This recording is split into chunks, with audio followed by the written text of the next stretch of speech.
بسم اللہ الرحمن الرحیم۔ السلام علیکم۔ پاکستان کی موجودہ نگران حکومت کے بہت بڑے مقاصد میں سے ایک مقصد کچھ بڑے قومی اداروں کی نجکاری بھی تھا، لیکن جو تازہ ترین اطلاعات ہیں ہمارے پاس ان کے مطابق جو یہ نگران حکومت ہے یہ کچھ بڑے اداروں کی نجکاری میں فوری طور پر کامیاب ہوتی نظر نہیں آ رہی۔ اس حکومت کا مقصد یہ تھا کہ فوری طور پر پی آئی اے کی نجکاری کی جائے، لیکن جو ہمارے پاس اطلاعات ہیں وہ یہ ہیں کہ فوری طور پر پی آئی اے کی نجکاری ممکن نہیں ہے اور شاید اگلے سال بھی ممکن نہ ہو پائے۔ ابھی تک اس پہ جو پیش رفت ہوئی ہے وہ یہ ہے کہ اس حکومت نے ایک فائنینشیل ایڈوائزر اپائنٹ کیا تھا جو تقریباً 2 مہینے پہلے کیا گیا تھا، اور ان کو 2 مہینے کا ٹائم دیا گیا تھا کہ 2 مہینے میں وہ اپنی ایک فیزیبلٹی رپورٹ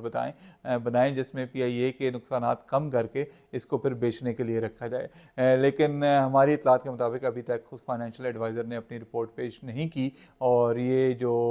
کام ہے اس میں تاخیر ہوتی نظر آ رہی ہے۔ لیکن آج ہمارا موضوع مین یہ نہیں ہے، ہمارا موضوع مین جو ہے وہ یہ ہے کہ پی آئی اے کی جو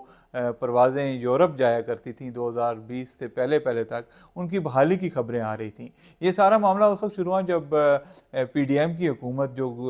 گزشتہ سال 16 مہینوں کے لیے آئی تھی، اس کے وزیر خزانہ اسحاق ڈار نے گزشتہ سال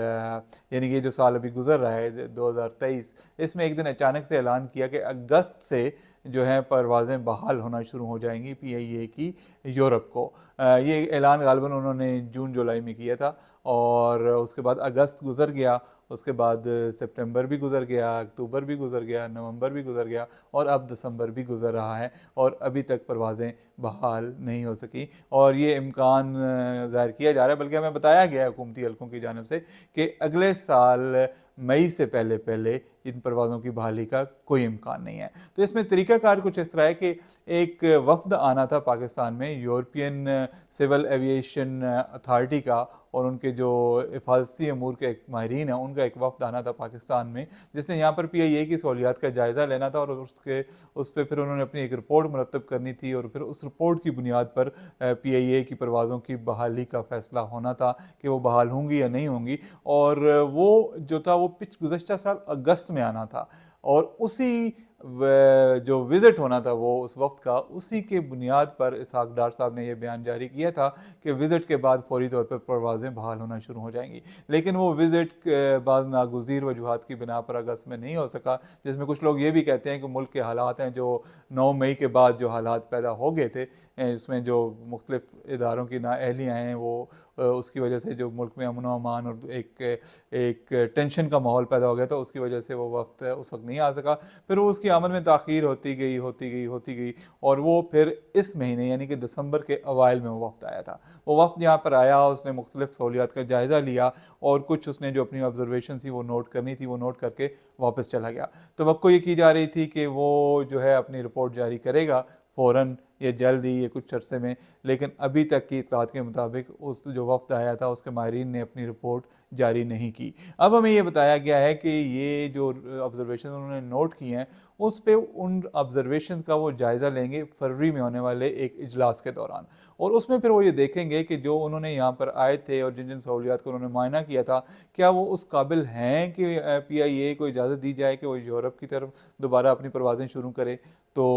اگر انہوں نے یہ دیکھ لیا کہ وہ اس کا واقعی ہی اس قابل ہیں، یا اگر نہیں بھی ہیں، تو وہ پھر وہ رپورٹ دیں گے اپنے اتھارٹیز کو جو یورپین سول ایویشن اتھارٹیز ہیں، جو دوبارہ ان پر غور کریں گی جا کے مئی کے مہینے میں ایک اجلاس ہوگا اور اس پر دوبارہ غور کرے گا۔ لیکن ہماری اطلاعات کے مطابق ابھی تک وہ رپورٹ تیار نہیں ہوئی۔ توقع یہ کی جا رہی ہے کہ فروری میں جب یہ اجلاس ہوگا اس میں رپورٹ زیر بحث آئے گی، اور اس کے بعد مزید سفارشات تیار ہوں گی، پھر مئی میں ان پہ دوبارہ غور کیا جائے گا، اور اس کے بعد یا تو اجازت مل جائے گی پی آئی اے کو، اور یا پھر ان کو مزید اعتراضات کے ساتھ کہا جائے گا کہ یہ جو نقطے ہیں ان کو بھی یقینی بنایا جائے، اور یہ جو اعتراضات ہیں ان کو بھی دور کیا جائے، اور اس صورت میں پھر یہ معاملہ مزید لٹک جائے گا۔ تو مئی سے پہلے تو پی آئی اے کی پروازیں جو ہیں وہ یورپ کی طرف نہیں جا رہی، اور مئی میں اگر اس اجلاس میں اجازت مل جاتی ہے تو پھر ہی پی آئی اے کی جو پروازیں ہیں وہ یورپ کی طرف جا سکیں گی۔ اس کے بعد جو پاکستان کے ایویشن کے حکام ہیں ان کو یہ توقع ہے کہ مئی میں اگر یہ معاملہ طے ہو جاتا ہے، اگر پی آئی اے کامیاب ہو جاتا ہے اپنی پروازیں بحال کرانے میں، تو پھر فوری طور پہ انگلینڈ میں بھی برطانیہ میں بھی یہ پروازیں بحال ہو جائیں گی، اور اس کے بعد پھر ان کی خواہش ہے کہ یہ جو ہے وہ ٹارگٹ کریں امریکہ کو، اور کچھ اور نئی منازل کو جہاں پر پی آئی اے اپنے پروازیں روانہ کرے. لیکن یہ سب کچھ انٹر لنکڈ ہے. اگر مئی میں اجازت مل بھی جاتی ہے تو یورپ کے حد تک تو پروازیں شاید بحال ہو جائیں اگر مئی میں ان کو یورپین سول ایویشن اتھارٹی اپنے اعتراضات ختم کر دیتی ہے. لیکن جو امریکہ اور دوسری منازل کی طرف پروازیں روانہ کرنے کی بات ہے وہ پی آئی اے فوری طور پر نہیں کر سکے گا, کیونکہ جو نجکاری کمیشن ہے اور جو اس وقت کی نگران وفاقی حکومت کی پالیسی ہے اس کے مطابق پی آئی اے کو کسی بھی نئے منصوبے پر کام کرنے سے روک دیا گیا ہے تا وقت یہ کہ اس کی نجکاری کا فیصلہ ہو جائے. تو ابھی تک جو پی آئی اے کے جو بحران ہے وہ طوالت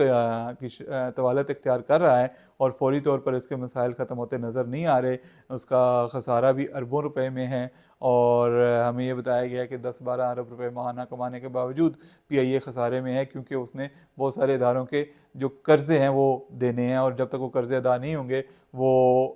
جو ہے وہ نہیں دے سکے گا. اور قرضے جو ہیں تقریباً کافی زیادہ ہیں, سینکڑوں ارب کے حساب سے ہیں وہ قرضے. تو پی آئی اے کی بہتری کی امید فوری طور پر نظر نہیں آ رہی.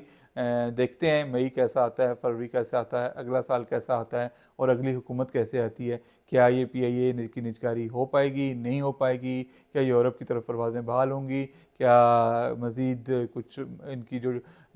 ڈیسٹینیشنز ہیں کچھ مزید ممالک میں ان کی پروازیں شروع ہوں گی. اس سب کے لیے ہمیں ابھی مزید انتظار کرنا ہے. ابھی پی آئی اے کی قسمت ڈاواں ڈول ہی ہے, ابھی اس کے بارے میں ہم کچھ نہیں کہہ سکتے. اس طرح کی مزید